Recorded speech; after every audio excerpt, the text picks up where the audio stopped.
Well, my brother and friend, thank you very much. That was a fantastic. Thank you very much. And you look cool too. Hey, It looked like the Hakeem, stress of the World Bank went down after you left. I wore my best. I wore my best suit and my best tie, but I still look so shabby compared to you. Well, thank you for a phenomenal lecture, and thank you for the insights that you gave us, Jim. And I just wanted to say a few words about where you started off in terms of human capital. Human capital is the basis for everything. Otherwise, we will all not be here.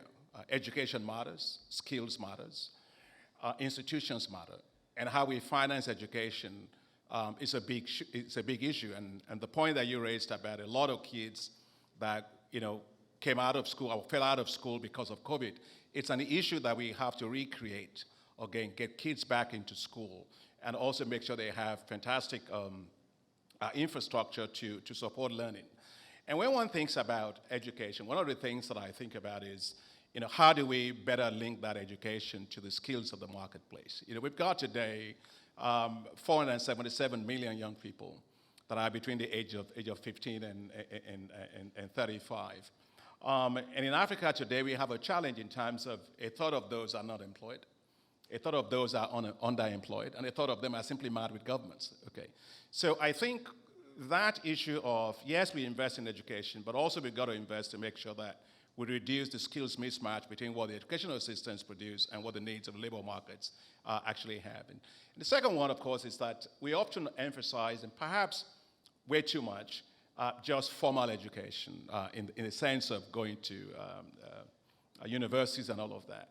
I think if one looks at experiences of places like Germany and so on, where you have a lot of industrial development, they focus a lot on technical and vocational training. And that's why for us as a bank, we're investing quite heavily in technical and vocational training. That's very, very important. And just to tell you also that I think we need to also make sure that we create financial facilities that support young people. They've gone to school, they come out of school, but where are they going to get the capital to set up their businesses, And sometimes I feel that young people go to technical vocational education, they finish all of that, at the end of it they come out and so what? Then you train me some more, but there's no finance for me to go set up my business. And I wanted just to share with you an experience that I had with our common friend, President Kagame, and you were there. What's the name of that, your school again, in the Global Health University? University of Global Health Equity. Yeah, and many of you may not know, University of Global Health Equity is the chancellor of that university. It's based in Kigali. And he was telling me earlier this afternoon when we're talking that in the rankings that he gave, I think it came fifth. I think is it global, whatever, it was one of the top. Eight, okay, yeah, all right. London Times Higher Education Ranking. Good, I just promoted you 3 steps. Go work to do, Chancellor. So, but I wanted to tell you about an important point of this issue of financing for young people. President Kagame told me that we supported something in Kigali called the Kigali Institute of Science and Technology. And I went to see him, and this is a program where we put in $40 million. They have scholarships, they support kids, students to go to school. And then one day he said he was jogging at about 8:30 at night in Kigali, and there was a young lady jogging the opposite direction and wanted to say, "Hi, Mr. President." And of course, they pushed her aside. And she said, no, Mr. President, you sent me to the Kigali Institute of Science and Technology, which is a program that we have, I think, with Carnegie Mellon. I think it's a joint program.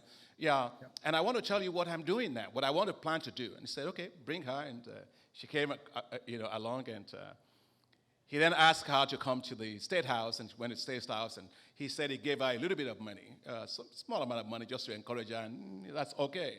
And she went. And she said, I never saw her again for more than 2.5 years. And after that, she came back one day and called, and they let her into the State House, wanted to see the president.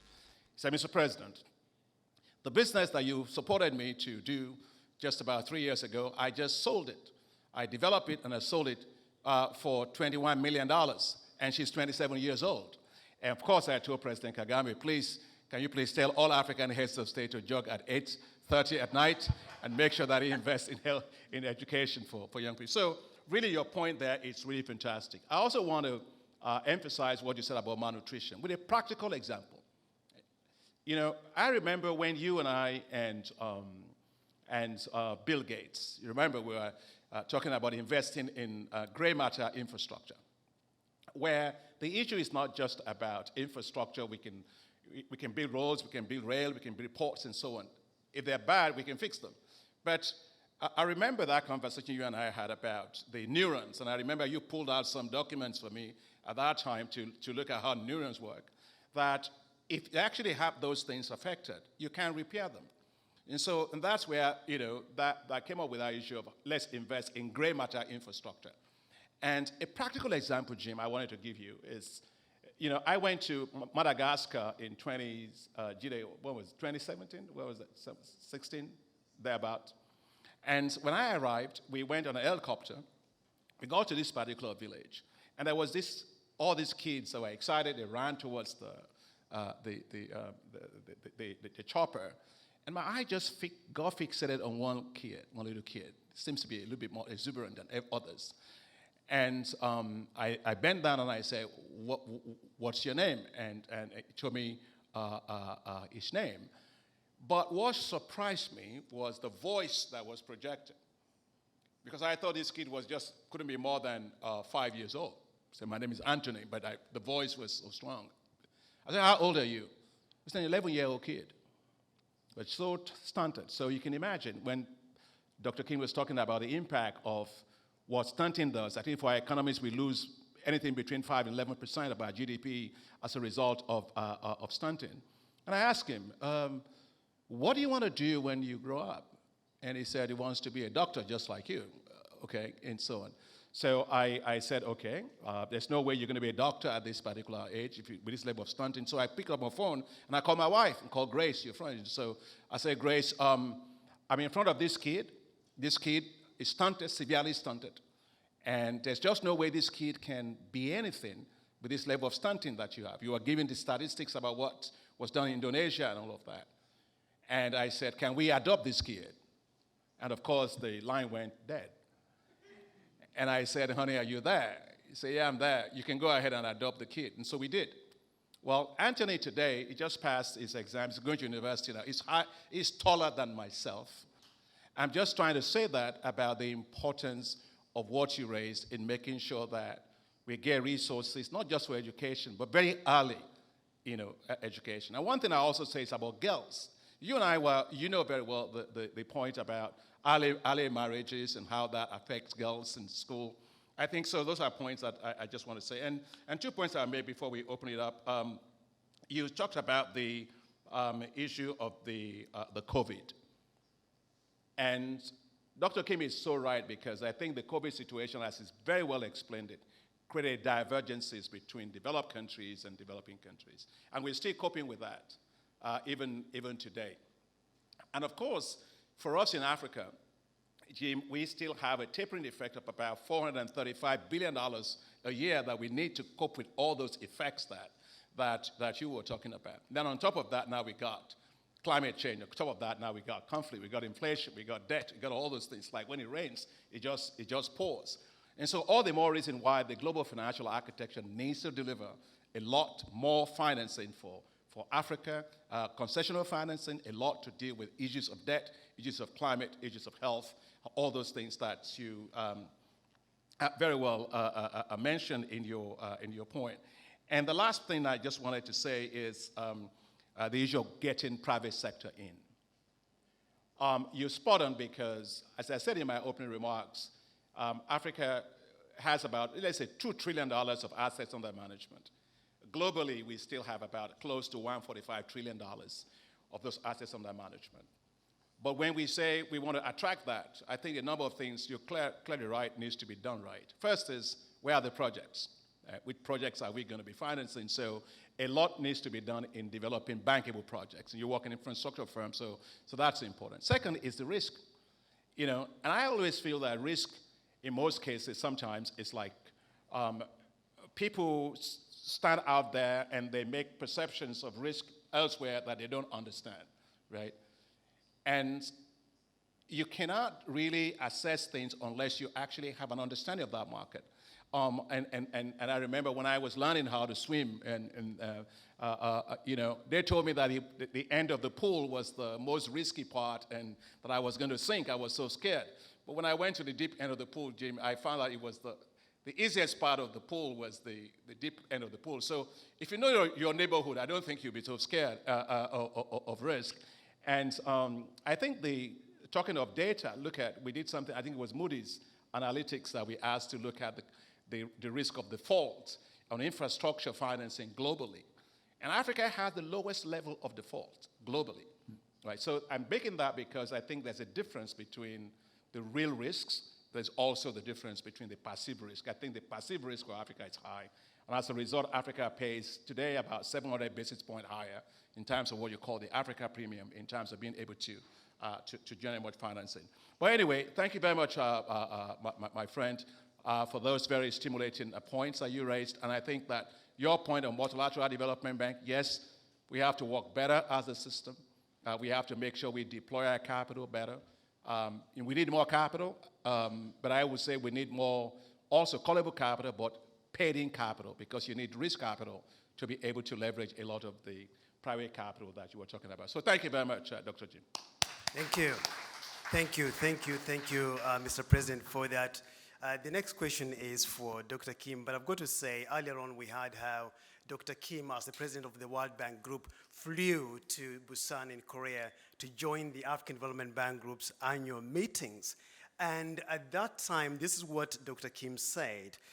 I want you to know that there's no way we are going to achieve what Africa deserves without a stronger African Development Bank, the continent that deserves so much and deserves precisely what a bigger, better, more efficient, more effective African Development Bank can deliver. In 2019, that came to pass with an increase in the capital increase of the bank. So the question here is, Dr. Kim, the bank is preparing to celebrate its 60th anniversary next year, its Diamond Jubilee. What's your advice as to where the bank should be in the next decade? Well, I of course defer to everyone there and know more about it than I do. But here's just a few thoughts. I thought it was extremely bold for President Adesina to go forward with the capital increase. I thought it was, first of all, a great idea, which is why I flew all the way to Busan. But also, I went there, and although it was the board, it was not necessarily Korea. But I wanted to, in the country of my birth, go there and give a personal testimony to the great faith that I had in him as an individual and the African Development Bank as an institution. I think the African Development Bank needs even more capital, right? So as I'm out there looking at sort of the various instruments in the world that are trying to tackle things like loss of human capital as a result of COVID and the infrastructure deficit in Africa, the lack of energy in Africa still, there is no better bargain for the world than to invest in the multilateral development banks. I mean, the formula is really very simple, and the way that we educated our constituents when we were going for the capital increase at the World Bank was, look, for every $1 billion of paid-in capital, the bank can lend $1 billion each year with long tenors and low interest rates.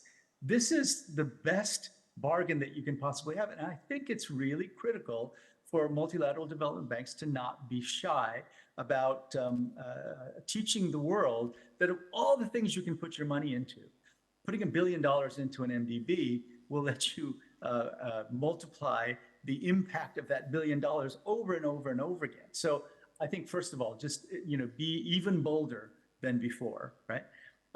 I think the next question is, so how do you work closely with the private sector? How do you use these innovative tools to crowd in capital? So, let me just give you a couple examples.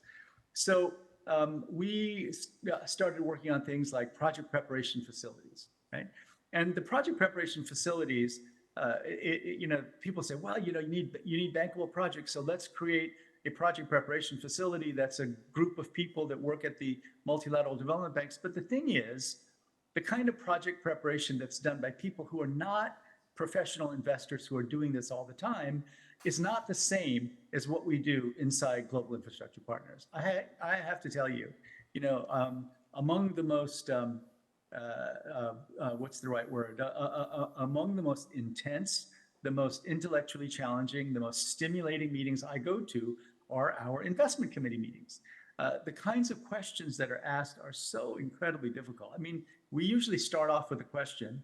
So if this is such a great investment, why are these people selling it? So the kind of work that's required to get past any reasonable, decent investment committee is very complicated. And so for the multilateral development banks, having to go in and work with the MDBs over a long period of time, going through the project preparation process of an MDB, usually is not going to work.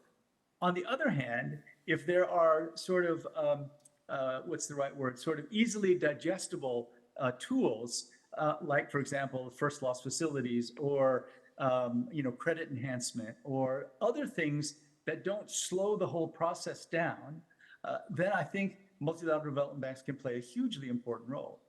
What I'm hearing now, and I think my friend Ajay Banga gave a great speech. I think he's going to be a great World Bank president, and he said directly that he's going to go and ask for more capital. The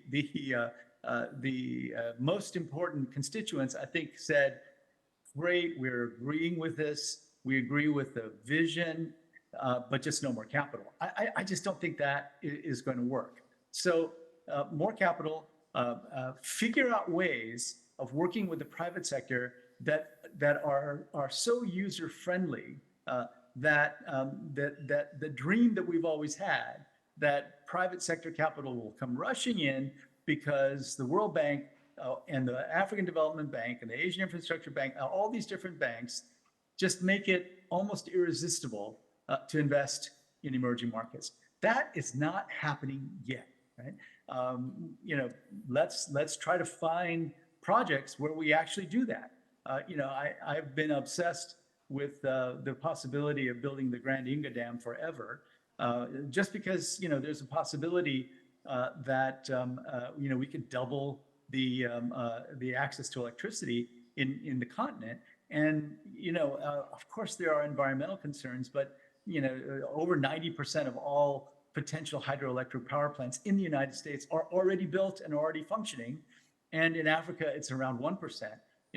I think that this is one area where we can explore. Is there a way for us to build a consortium with the African Development Bank at the center, build a consortium that can get a project like that done? So complicated, so requiring of really broad efforts at having governance that will work in a situation like that. If we could make that happen, that would be transformative. So, again, I'm a huge believer in the MDBs. I think the MDBs should be, screaming it at the top of their lungs that invest in the MDBs, and that's where you're going to have the biggest possible impact. But, let's make it work. Let's make it work with the private sector. Thank you so much for that. Yes, Dr. Adesina. Yeah, just thank you very much, Jim, for that. I think on the point of the MDB, I think I will agree with you that the MDBs are essentially leveraging machines, right? If you take a look, for example, at the African Development Bank, we just worked together with our colleagues at the Inter-American Development Bank, looking into how to better optimize the special drawing rights, the IMF use special drawing rights. And of course, my sister Kristalina is doing a fantastic job there at the IMF and all of that. But out of the $650 billion of IMF, of the special drawing rights SDR has issued, Africa got only $33 billion. It's probably about 4.6% of that for a population. It's about 1.4 billion people. Now, the question really is, how do we make that work for us better for all the things, whether it's in infrastructure, water, sanitation, health, education, all the things that you said. We've got to be able to multiply that several times. And the model that we came up with will allow those SDRs to be leveraged 3 to 4 times. So you can imagine if it's a $10 billion allocation that's rechanneled from the developed countries to Africa via the African Development Bank, a $10 billion becomes $40 billion immediately. That's the kind of scale that we should be talking about. And you were talking about some figures in the beginning about the SDGs more generally, that we need, maybe $3.5 trillion to deal with that. I think, Jim, that the fastest way to do that is to get the instruments that we have right now to work better in a world that's rapidly changing, in which there's limited resources, but the needs are huge. So you can imagine if you had a situation wherein the SDRs were, let's say you got $500 billion of SDRs that were issued, and a lot of that goes through multilateral development banks, and based on the model that the African Development Bank developed, which is a global public good today, that you can get up to 4 times. And that is $2 trillion right there that will deal with a lot of these issues. So, I mean, I've mentioned to even Kristalina, she came by here to see me, and I said, look, we are all into development.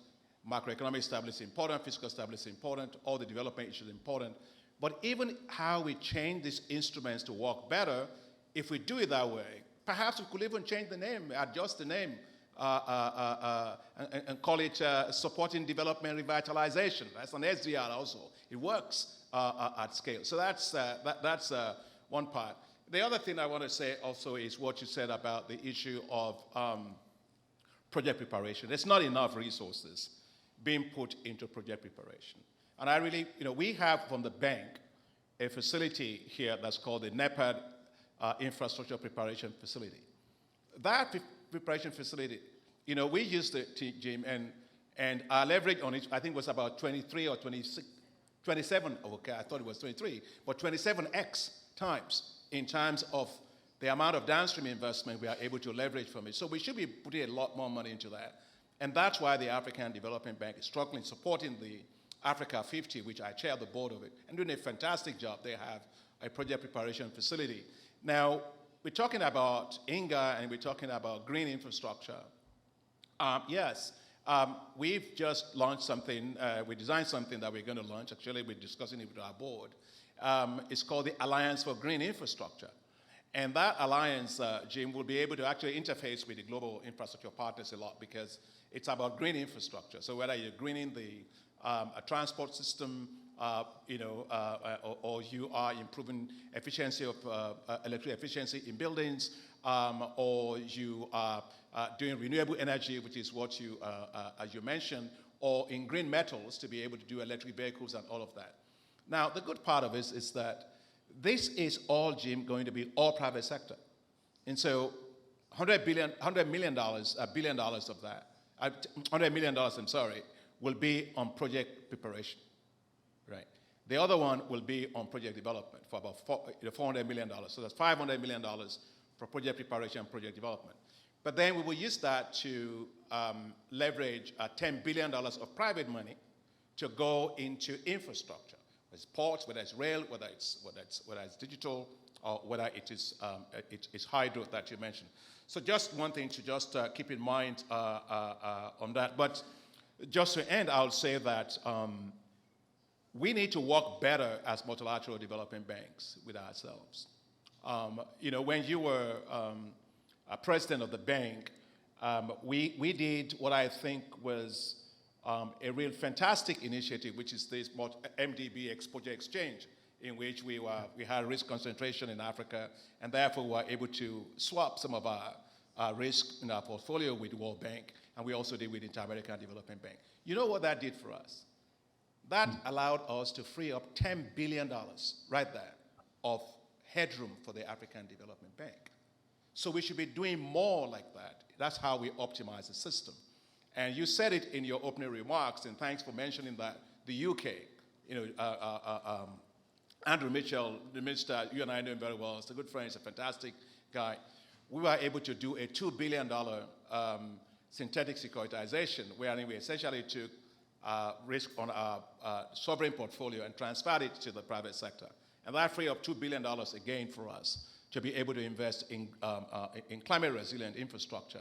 The last one we are doing today is with MASA in Asian Development Bank. We're working with them in an exposure exchange for $1 billion. Again, that will free up space. So I think we've got to make sure that the MDBs work together as a system.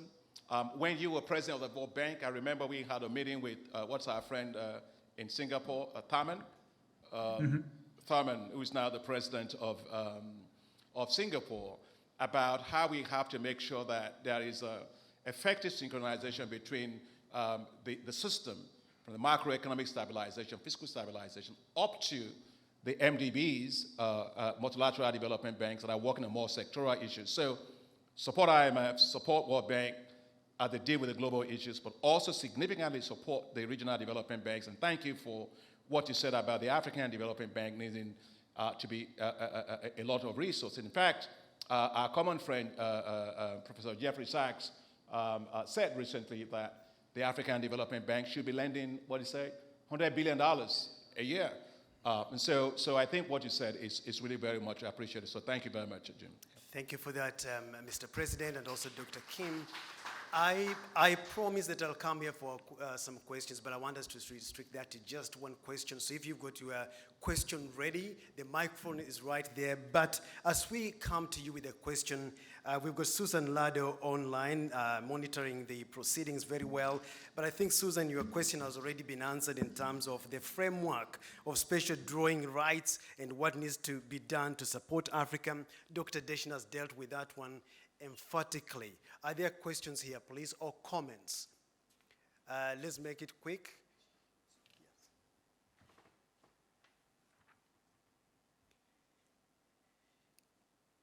Okay. It seems that, I will get one more question that has been sent in, Mr. President, online. And this is from Mohammed Msekeni, who says, lower to middle income countries are subject to rising debts in response to challenges post-COVID-19, climate change, and conflicts. Which financial models will be sustainable for growth and recovery between carbon offsets and loss and damage insurance compensation? Maybe you can go first, and then we'll hear from Dr. Kim. No, let the eminent speaker speak first. He went off video. Can we have our chief guest back on video, please? Go ahead, President Adesina. You go ahead. Okay. All right. Good. Well, thanks very much. What's the name of the person who has the question? It's Mohammed. Mohammed. Well, thank you very much, Mohammed, for your question. I think there's no doubt that debt, but I'd like to talk to Jim, seeing Jim, because it's my guest. Let's get Jim's video back on, please. That's not Jim. I like your face. You're handsome too, but I think let's get Dr. Kim back on the screen, please. Yeah. But I think the whole issue around the debt is a very, very important issue we have to deal with. And before I come to your point, I think we have to understand the reasons why we're having a lot of debt these days. You know, after the global recession, there's a lot of cheap money that was given available. So interest rate went down, right? So it was cheaper to actually borrow a lot of money. And many countries actually went that way. And in our continent, for example, I think probably between 2008 and 2019, you have maybe about 25 countries that went into Eurobond markets and borrowed heavily, and maybe about $150 billion. So the era of cheap money. But then, of course, as you have a tightened of monetary policies in the EU with the ECB, but also in the US, you find interest rates that are now going up, and therefore the cost of repaying back that debt has continued to rise. And so I think more generally in trying to deal with debt, the debt issue, I would say three things. First is that we need to recognize that you can't run up a hill carrying a backpack of sand on your back, right? And so for all the things that you mentioned today, I think we have to find a way of debt resolution very quickly that reduces the amount of debt that's hanging on the back of many countries. the G20 Common Framework, Jim, that was put out, it's a brilliant one. And, but then what you find is that in you at the World Bank, you have the Multilateral Debt Relief Initiative. You also have the highly indebted poor country things that we all support. But what actually happens is when it comes to restructuring debt in Africa, it is incomplete. It is very onerous. It takes forever to do it. Africa experienced a lost decade when all those restructuring were delayed and so on.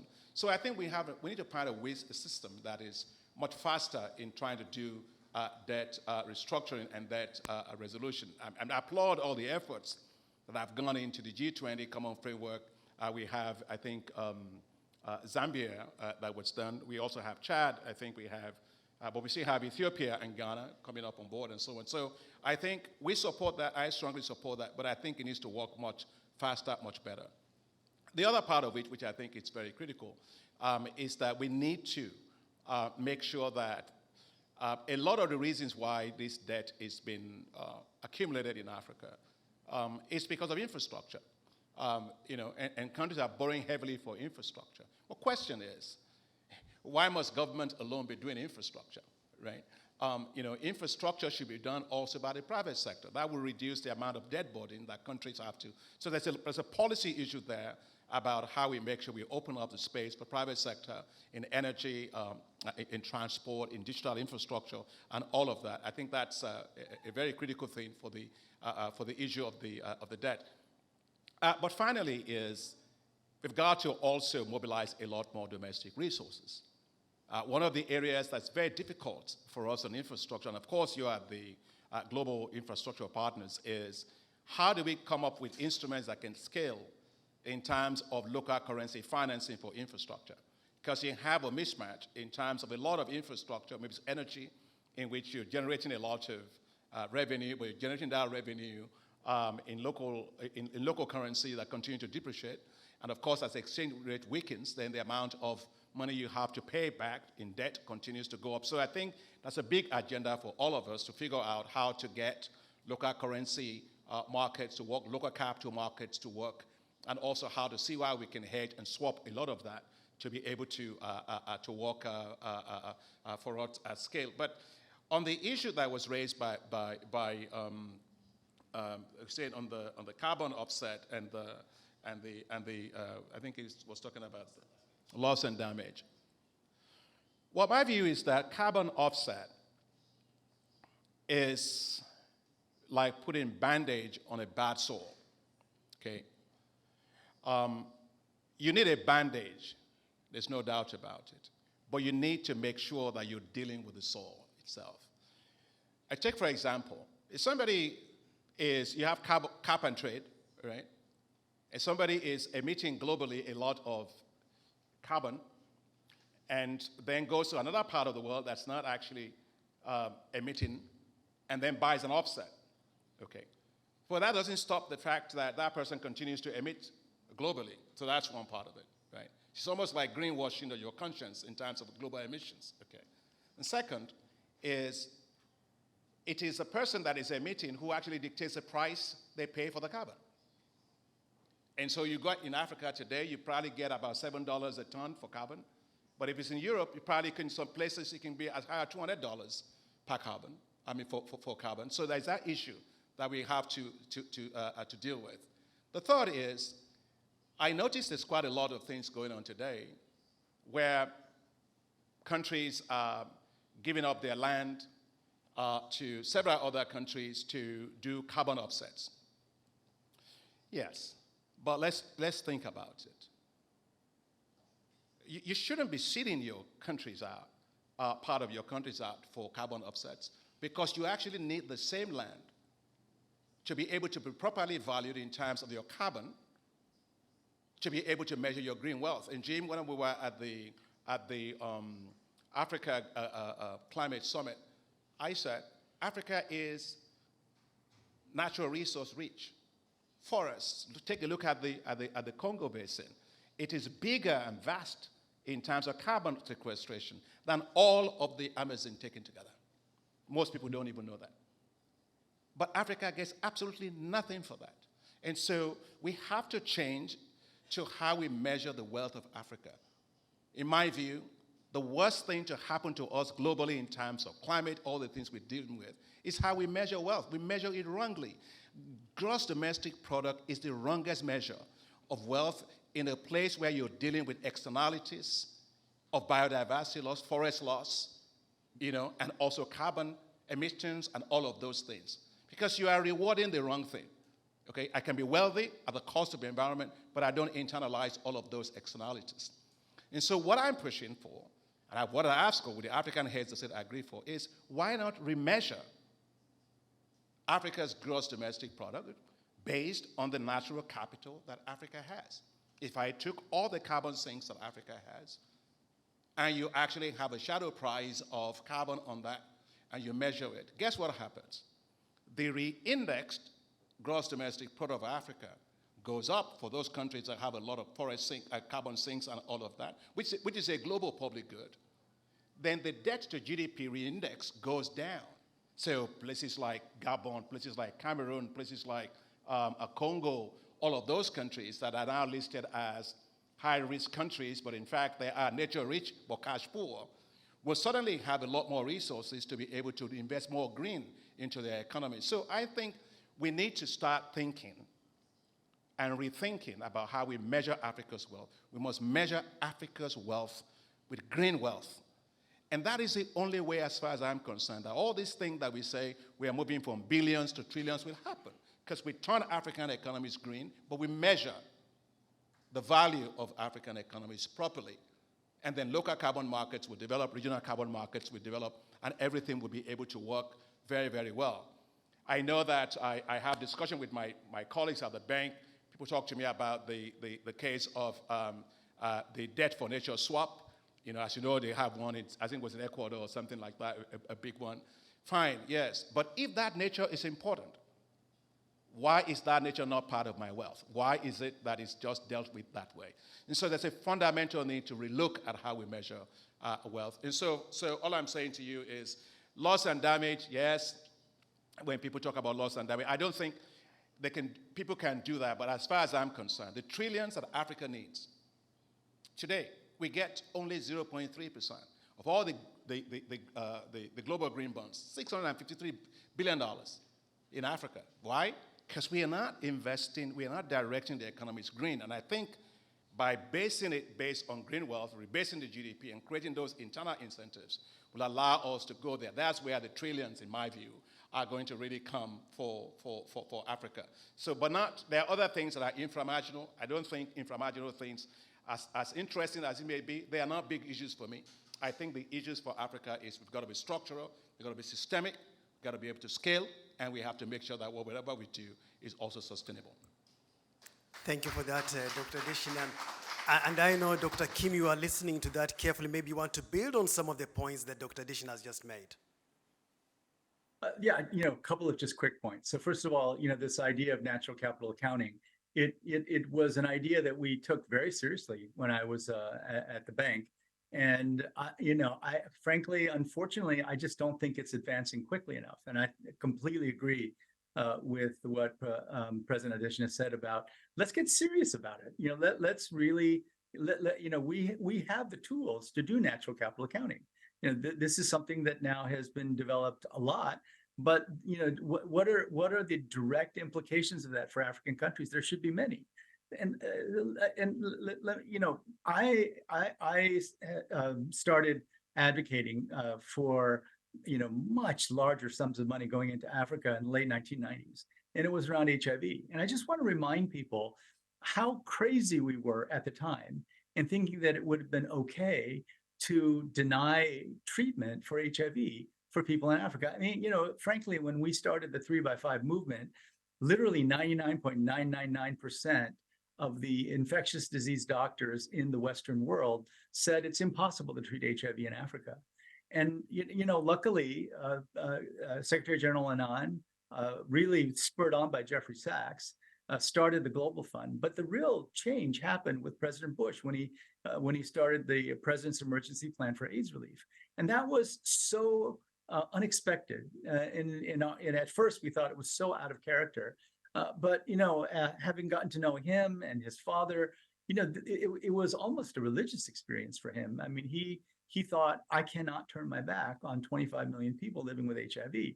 What did we learn from that? Well, the outcomes with antiretroviral treatment in Africa are better than they are in the developed countries. Everyone said it's impossible. You remember the head of USAID said that, well, Africa, they can't do HIV treatment because there's no concept of time in Africa. They don't have watches. They don't, if you tell them take something at 10 o'clock and 2 o'clock, they don't know what they're talking about. This was in a testimony to Congress. It's on video. I played it for people so many times. And so we ignored and looked down upon and underestimated Africa for so long in so many different ways. And now we almost take it for granted that 17 million, 20 million people in Africa are on treatment. But the fight to get there was really difficult. I think we're in a similar fight now.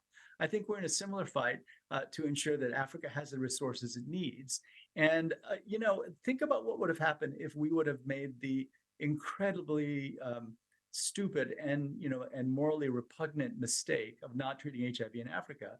People in Africa would have gone to other places looking for life-saving treatment, and there would have been crises everywhere. But fortunately, we did the right thing.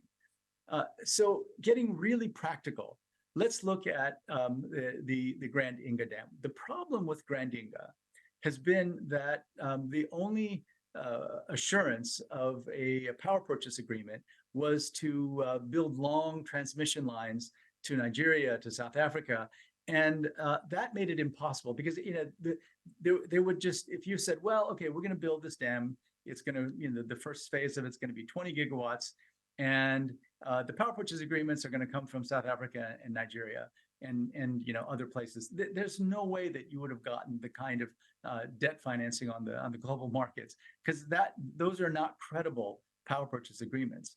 So we went around, and this is something that we've been doing completely separately from the work that we do at Global Infrastructure Partners. It turns out that aluminum manufacturers are desperately looking for clean energy so that they can sell their aluminum as green aluminum, right? And so, in speaking with Rio Tinto and speaking with the folks in the United Arab Emirates and in China, there are multiple companies that said, if you built the Grand Inga Dam, we would relocate our aluminum factories to DR Congo, especially if you can create the kind of special economic zone around it that would be required.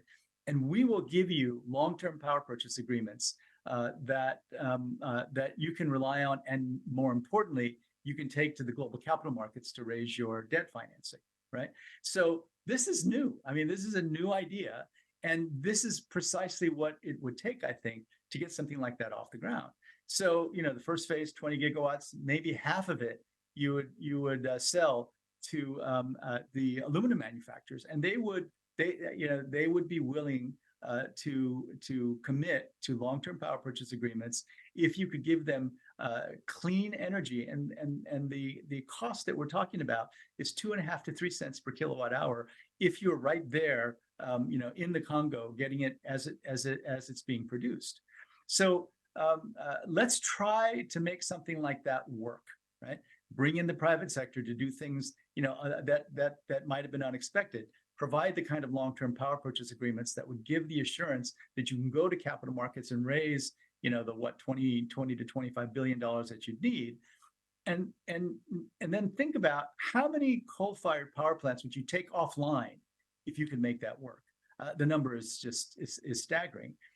Eventually, you could get to 50 gigawatts and more, right? So let's do specific things like that that will show that the multilateral development banks, the European Union, France, China, the United States, they would have to come together in order to make something like that work. You could buy turbines from General Electric, turbines from France. You could have China participate in some of the construction work. There are all kinds of ways of making this work, and it would take tons and tons and tons of carbon out of the air, and it would also illustrate that organizations and countries and private sector, the MDBs, could work together on something like this. And so this is what I would just urge, that we have a lot of wonderful, brilliant meetings talking about things like natural capital accounting, talking about things like carbon offsets. Let's do things that actually change the game. And there's a lot of opportunities out there to do just that. No, thank you very much, Jim, for that. And I'm glad that you brought up the issue of Inga as we close, because at the end of the day, it's all about let there be light, right? And there will be light. And then that's the only way you can get economies working. And I don't know if you know this. Do you know the meaning of Inga? I don't. Okay. I went there, and I went to the village there, the community, and I asked them, what's the meaning of Inga? You know what it means? It means yes. And so as I was leaving, they gave me the golden book to write, and I wrote. I said the African Development Bank says yes to Inga. So I'm saying yes to what you're saying, and I think in addition to the fact that we can get multiple players to do industrial development, I do think we do need to work on the issue of transmission lines between countries.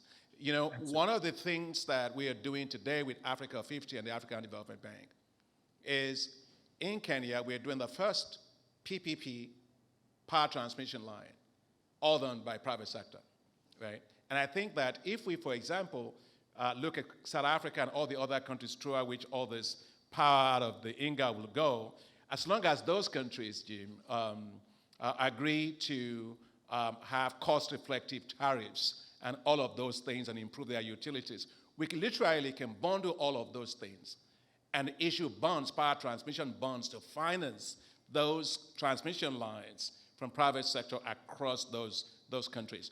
It's a big project that we need to do, and look forward to how we can work with the global infrastructure partners on that. And as you know, we are doing the Desert to Power as well, which is a $20 billion investment with several partners to develop 10,000 megawatts of solar that will provide electricity for 250 million people. I'm glad the EU ambassador is actually here, because a lot of these things require de-risking. You said it earlier, the force laws to be able to de-risk many of these projects. It's very, very important. So we look forward to seeing how we can work with EU. They have this fantastic regional infrastructure financing projects that they support us and others on. I think we can use some of those force laws things to do. But let me say that I know that we now have to close. Please, I would like you all to kindly join me in really thanking the African man across the screen from me. He has a heart for Africa. He has shown incredible leadership when he was at the World Bank. He continues to, even at the global infrastructure partners, continue to look for ways to just explain the issue of Inga, ways in which we will continue to support Africa. He is a friend of the African Development Bank. Jim, I can never forget what you did for me when I was looking for General Capital. You're my friend for life. Thank you very much. Thank you. Thank you so much. So I'm told that I have to find a way of you getting this. And so I hope it's a 3D thing that we can project to you. But let me read it for you, Jim. Appreciation and recognition from the African Development Institute of the Bank for an outstanding lecture delivered on the 20th of October, 2023, The Changing Global Development Finance Architecture Implications for Multilateral Development Banks Post-COVID, presented to Dr. Jim Yong, Vice Chairman and partner of the Global Infrastructure Partners and the former president of the World Bank Group. Thank you very much, Jim. This will be sent to you. Thank you very much. And let me use that time to also thank all the excellencies that are here, the executive directors that are here, vice presidents.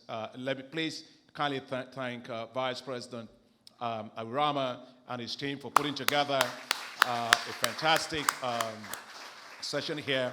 And Jim, you're not in this hall, and One of the guys that is here, I think you would know him, is Max Jarrett. Max Jarrett used to be director working closely with Kofi Annan's office. So I just see him beaming as you and I were saying great things about Kofi. Once again, on behalf of the executive directors of the African Development Bank, the staff and management of the African Development Bank, and on behalf of myself, your friend for life, thank you very much, and God bless you. Thank you. Thank you so much. Okay. Thank you so much.